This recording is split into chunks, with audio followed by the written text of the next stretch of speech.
अस्सलामुअलैकुम। हक मौजूद जी सिंध जी लतीफ़ बेटा ये रिसाले जो सुर कल्याण दास्तान पहिरें जो बेत छऊं वहदहू ला शरीक लहू ॿुधई न ॿोड़ा।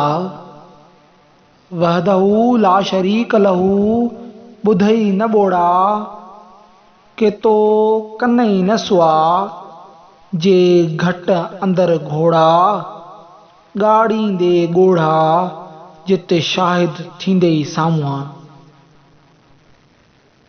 हू हिकु आहे ऐं संदसि को मटु नाहे। ए ॿोड़ा तूं इहा वाई न ॿुधी आहे।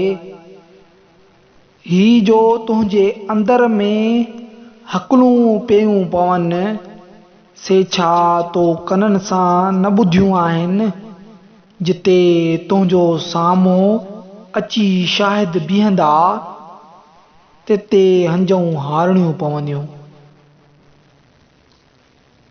बेत नंबर 7। वहदहू ला शरीक लहू इहो विहाइज वीह। वहदहू ला शरीक लहू इहो विहाइज वीह। खटी जे हाराई हंध तुंहिंजो हीउ पाणा चवंदई पीउ भरे जाम जन्नत जो। हू हिकु आहे संदसि को मटु नाहे।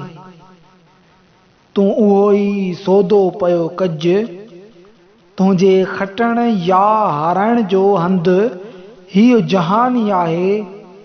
सुपरी पाण मुरादो बेश्त जो प्यालो पुर करे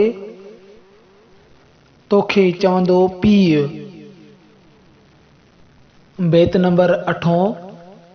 वहदहू ला शरीक लहू इहो हिकिड़ा ई हक़।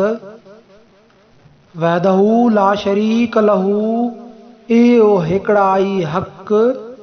ॿियाईअ खे बख जिन वधो से विरसिया। हू हिकु आहे संदसि को मटु नाहे।